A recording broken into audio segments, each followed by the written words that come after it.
Tubewell के connection के लिए भटकाया। घर की महिला को नहीं संतुष्ट, वो प्रदेश को क्या संतुष्ट? राम का नहीं, वो किसी काम का नहीं। हैदराबाद भाजपा सुंदरलाल दीक्षित जब तक जिंदा है, यह भाजपा मजबूत है।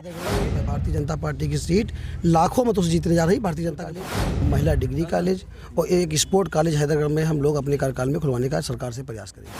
नमस्कार, बहुत स्वागत है आपका। मैं इस समय हैदरागढ़ विधानसभा क्षेत्र के सरैया गांव में हूं। अभी यहाँ से भारतीय जनता पार्टी के प्रदेश अध्यक्ष स्वतंत्र देव सिंह जनसभा को संबोधित करके गए हैं। भारतीय जनता पार्टी के पक्ष में माहौल बनाकर गए हैं। हमारे साथ हैदरागढ़ में भाजपा की राजनीति के पुरोधा कहे जाने वाले, जनक कहे जाने वाले सुंदरलाल दीक्षित जी हैं और हैदरागढ़ विधानसभा से भारतीय जनता पार्टी के प्रत्याशी दिनेश रावत जी हैं। सुंदरलाल जी, सबसे पहले आपसे ही बात करते हैं, क्या माहौल है भाजपा का इस समय?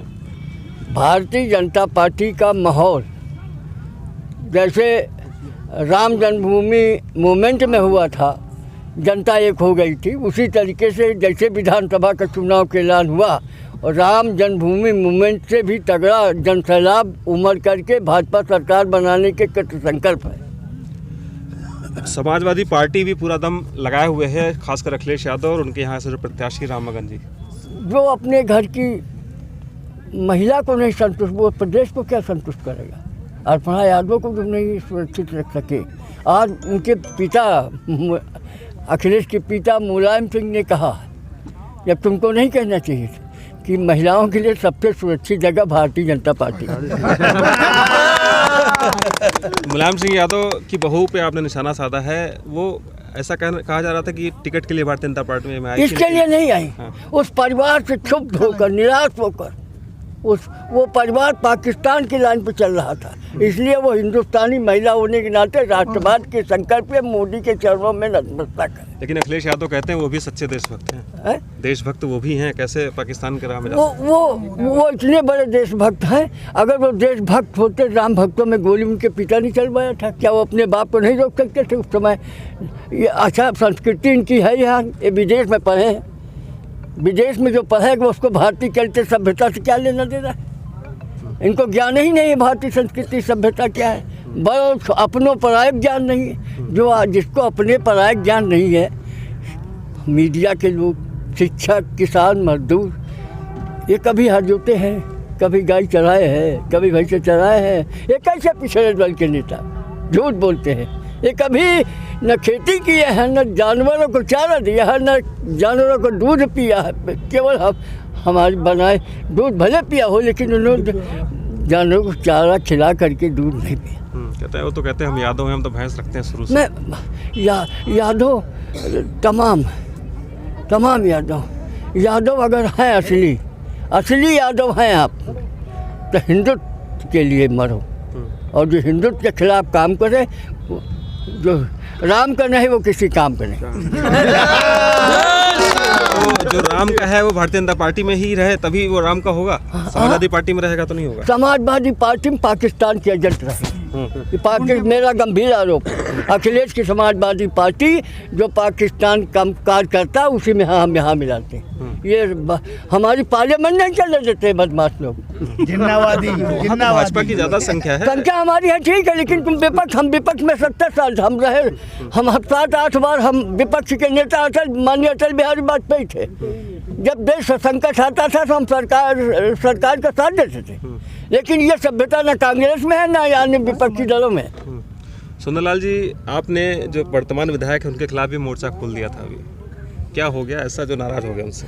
ऐसा मैंने मोर्चा नहीं खोला। उन्होंने 5 साल तक भाजपा कार्यकर्ताओं का उत्पीड़न किया है, हमने नहीं खोला। भारतीय जनता पार्टी की कार्यकर्ता, भारतीय जनता पार्टी की आवाज़ ने हम नेता होने के नाते, यहाँ का जिला का भाजपा का वरिष्ठ नेता, हैदरागढ़ क्षेत्र का विधायक होने के नाते, सारे कार्यकर्ताओं ने कहा कि 5 साल तक इन्होंने सपा और बसपा की मुखबरी और एजेंटी की है, भाजपा का उत्पीड़न किया। ऐसे बेईमान आदमी को टिकट नहीं मिलना चाहिए। वो तो कहते हैं सच्चे भाजपाई हैं। कभी नहीं, वो कौन धर्म का हर जगह टांग उठा के मुता है। वो कांग्रेस में भी थे, सपा में भी, बसपा में भी थे, और वो किसी के नहीं। हमने इनको विधायक इसलिए बनाया था कि क्षेत्र को डेवलपमेंट कर। इनका कोई जनाधार नहीं, जिनका घर जो पड़ता है वो जैतपुर विधानसभा पड़ता है। हैदरगढ़ हमारी बपौती, हमारी धरती। जब तक मैं जिंदा हूँ हैदरगढ़ की धरती से भाजपा को कोई माइक हटा नहीं। अभी राजनाथ जी आए थे कुछ दिन पहले, जी। आपकी जेब टटोल रहे थे, क्या देख रहे थे जेब में? हमारे पास कुछ था नहीं हमारे पास था नहीं। मैं एक कागज़ उनको देना चाहता था तो उन्होंने कहा हम ही निकाल लें। हम कहा निकाल लूँ भाई। अच्छा, तो क्या था उस कागज में? वो कागज़ एक मांग पत्र था। अच्छा। मांग पत्र मैंने लिखा था उनके नाम हाँ।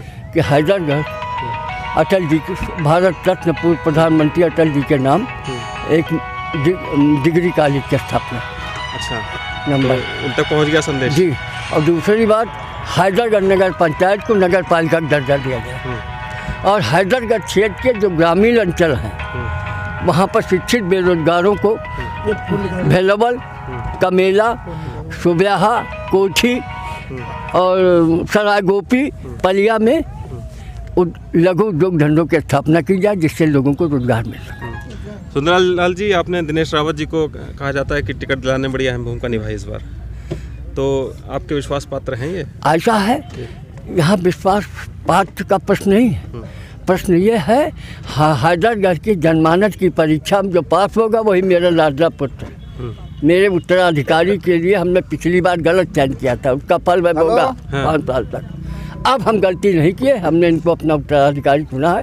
इस बार चुनाव सही है? ये बात चुनाव सही है और युवा है, इनके निष्पक्ष है, इनके खिलाफ कोई आरोप नहीं है, ना किसी प्रकार का कोई अभियोग है। अच्छा, बैजनाथ जी कहते हैं कि हम सुंदरलाल दीक्षित के कहने में 5 साल नहीं चले इसलिए हमसे नाराज हो गए। सुंदरलाल दीक्षित ने तुमको दिखाया, क्यों नहीं चले? जब हमने तुमको हाथ जोड़ के जिताया, अपना पैसा बर्बाद किया भाई साहब, अपना पैसा बर्बाद किया और हाथ जोड़े, झंडा हम खरीदे। ये कभी आए नहीं, कहीं 2 दिन आए मुश्किल से। हर जगह कार्यकर्ता मिले नहीं। कार्यकर्ता जब कोई जाते थे, दीक्षित जी के समर्थक हो वहीं जाओ, हम नहीं सुनेंगे, ये कहते थे। अच्छा। हमको कष्ट नहीं हुआ। तो इस समय भाजपा में गुटबाजी तो नहीं है हैदरगढ़? नो गुटबाजी। हैदरगढ़ भाजपा, सुंदरलाल दीक्षित जब तक जिंदा है यह भाजपा मजबूत है और जिले में सबसे बड़ी अगर मजबूत कोई पार्टी है विधानसभा तो हैदरगढ़। स्वतंत्र देव जी से अभी क्या बात हुई आपसे? 2 मिनट कुछ कान में उन्होंने बोला? हम पे कान में कोई नहीं, कुछ लोग कान की राजनीति, मैं कान की राजनीति नहीं करता हूँ, ना मैं कान में कहता हूँ किसी ने सुनता हूँ। मैं कर्म करता हूँ। कर्म रेवाधिकार माँ फलेश कर, कर्म करने से ही हमें फल मिलेगा। नहीं, कान का मतलब कुछ धीरे से उन्होंने माला पहनाना दूसरी चीज़ है। माला राष्ट्रीय अध्यक्ष होने, प्रदेश अध्यक्ष होने के नाते मेरा कर्तव्य था कि कार्यकर्ताओं ने मैंने एक माला मंगाया, मैंने भी उनको पहना दिया। ये हमारी संस्कृति, सभ्यता। आप भी अध्यक्ष हो जाए तो आपको भी माला पहना होगा। तो दिनेश रावत जी, भारतीय जनता पार्टी का अगला यहाँ पे आप विधानसभा के प्रत्याशी हैं और सुंदरलाल दीक्षित का कहना है कि आप विधायक बनने वाले हैं। क्या मान रहे हैं, भारतीय जनता पार्टी की स्थिति क्या है इस बार के चुनाव में यहाँ पर? भारतीय जनता पार्टी की स्थिति, आप लोग पत्रकार हैं, बड़े चैनल से हैं। भारतीय जनता पार्टी हैदरगढ़ ही नहीं, पूरे उत्तर प्रदेश में पुनः पूर्ण बहुमत से सरकार बनने जा रही है। 350 प्लस। और हैदरगढ़ की रही बात, जो हैदरगढ़ हम लोग, हमारे विपक्ष में कोई लड़ाई में ही नहीं है। हम लोग लाखों मतों से चुनाव जीत कर आ रहे हैं। चुनौती कितनी ज़्यादा है समाजवादी पार्टी से? देखो, हैदरगढ़ में तो कोई चुनौती नहीं। जनता मान चुकी है कि हैदरगढ़ में सामने कोई लड़ ही नहीं रहा। रही बात, लोगों को इंतजार है 27 तारीख का, उस दिन जाकर वोट डाल देंगे। 10 तारीख को रिजल्ट आएगा। हैदरगढ़ में भारतीय जनता पार्टी की सीट लाखों मतों से जीतने जा रही। भारतीय जनता की पार्टी के कार्यकर्ता सभी पूरी तरह, पूरी निष्ठा, ईमानदारी से काम कर रहे हैं। साहब, हमने लोकसभा जीता था, जब लोकसभा चुनाव हुआ था तो 45,000 से हैदरगढ़ ने लीड किया था जी। आधे में हैदरगढ़, आधे में पूरा जिला रहा। वैसे विधानसभा का भी परिणाम आएगा तो आधे में हैदरगढ़, आधे में पूरा जिला रहेगा। कहा जाता है कि प्रियंका रावत को भी टिकट दिलाने में आपका बहुत अहम रोल था। प्रियंका रावत जी को बाराबंकी से सांसद बनवाने, उनको टिकट दिलवाने में भी आपका अहम रोल था। भैया, हमारे दल के प्रत्याशियों को, पार्टी को जिताने के लिए मेरा जिंदगी में अहम रोल रहा है और रहेगा। और अहम रोल जिनके लिए अहम रोल अदा करने के लिए मैंने समर्थन किया है, वो जनता के साथ विश्वासघात करेंगे तो उनको आउट ऑफ स्टेशन। अच्छा, तो दिनेश रावत जी, आपकी तरफ भी इशारा है कि बस सबके ऊपर पर भी इशारा है हमारा। मैं जहाँ तक आपको कहना चाहता हूँ, बड़ा चैनल है, दिनेश रावत जनता के विश्वास को लेकर जीत में आए हैं। दादा हमारी मदद कर रहे हैं, पूरे लोग मदद कर रहे हैं। भारतीय जनता का पार्टी का एक एक कार्यकर्ता मदद कर रहा। मैं भारतीय जनता पार्टी के संकल्प पत्र के साथ पूरे हैदरगढ़ विधानसभा में काम करूंगा और विकास के नए आयाम खोलूंगा। मैं युवा होने के नाते फिर एक बात कहता हूं, मैं उत्तर प्रदेश में बहुत कम उम्र का प्रत्याशी हूं, जो भारतीय जनता पार्टी का प्रत्याशी हूं। सबसे कम उम्र का शायद प्रत्याशी मैं ही हूं। मैं प्रत्याशी होने के नाते युवाओं की आवाज़ बनकर विधानसभा सदन में उत्तर प्रदेश की युवाओं की आवाज़ बनकर मैं गूंजूंगा। दिनेश जी, बड़ा क्षेत्रफल है आपके विधानसभा का। रोड की समस्या बहुत ज़बरदस्त है। अभी हम लोग आए, हैदरगढ़ से लेके यहाँ तक आने में बुरे हाल हो गए। हमारे हैदरगढ़ विधानसभा से दो पूर्वांचल मार्ग ये निकला है, सुल्तानपुर वाला मार्ग निकला है। इस कारण जो हमारे मार्ग बनाने में थोड़े बहुत रोड गड़बड़ हुए, वही बचे हुए, बाकी सारे बन गए हैं। आज हैदरगढ़ में माननीय राजनाथ जी के कार्यकाल में रोडों का इतना जाल बिछाया गया था, सभी का सौंदर्यीकरण करा दिया गया है। हैदरगढ़ की जनता जानती है। रही बात काम की, तो मैं हैदरगढ़ का विधायक बनने के बाद हमारी सबसे पहली सरकार की मांग होगी कि जो हमारा ये हैदरगढ़ जाने में क्रॉसिंगों पे हमारा जाम लगा रहता है, इनको अंडरपास बनाकर ओवरपास बनाकर ख़त्म किया जाए। रोजगार भी बड़ी समस्या है आपके यहाँ पे। कोई वैसा साधन नहीं है। बच्चों की चाहे पढ़ाई की बात करें, महिला शिक्षा की, बच्चियों की शिक्षा की बात, उच्च शिक्षा की बात करें, तो क्या प्राथमिकताएं रहेंगी? उच्च शिक्षा की बात करें, हम महिला मेडिकल कॉलेज, महिला डिग्री कॉलेज और एक स्पोर्ट कॉलेज हैदरगढ़ में हम लोग अपने कार्यकाल में खुलवाने का सरकार से प्रयास करेंगे।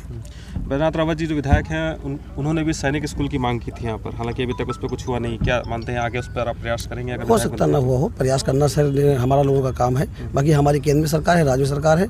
मैं युवा हूँ, मैं अगर एक बार में हमारी मांग को नहीं पूरा किया, मैं तो 2 बार, 4 बार, 8 बार, 10 बार दिल्ली जाकर बैठकर काम करा लूँगा, ये हमको विश्वास है।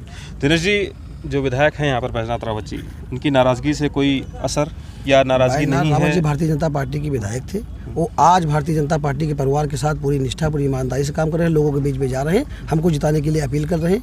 बैजनाथ रावत जी बड़े दिल के नेता हैं, वो ऐसी ओछी हरकत नहीं करेंगे, हमको पूर्ण विश्वास है, न करते हैं। विधायक अगर चुनती है आपको यहाँ की जनता, तो दिनेश रावत की क्या प्राथमिकताएं रहेंगी विधायक बनने के बाद हैदरगढ़ की जनता की को सहूलियत दिलाने में? दिनेश रावत कोई आपके बीच में किसी बड़े नेता के लड़के नहीं हैं, ना किसी अभिनेता के लड़के हैं, ना उद्योगपति लड़के। दिनेश रावत अपनी उम्र की 12 साल से काम करते करते यहाँ तक पहुँचे हैं। जनता की क्या आवश्यकताएं हैं, क्या ज़रूरतें हैं, वो मैं भली बात जानता हूँ। आप ये मान लीजिए कि आज तक हैदरगढ़ की विधानसभा में सबसे अच्छे दिनेश रावत 5 साल में अपना काम करके साबित करेंगे। तो ये थे हमारे साथ हैदरगढ़ विधानसभा से भारतीय जनता पार्टी के प्रत्याशी दिनेश रावत, जिनका कहना है कि वो इस बार के चुनाव में सबसे युवा प्रत्याशी हैं। जी जान लगा देंगे हैदरगढ़ की जनता के लिए, विधानसभा के लिए, विकास के लिए, और किसी भी कीमत पर वो यहाँ से जीत कर आएंगे। समाजवादी पार्टी चाहे जितनी दावे करे, लेकिन उन्हें वो हराने में नाकाम भी रहेगी। बाराबंकी की हैदरगढ़ विधानसभा क्षेत्र से मैं नितिन श्रीवास्तव।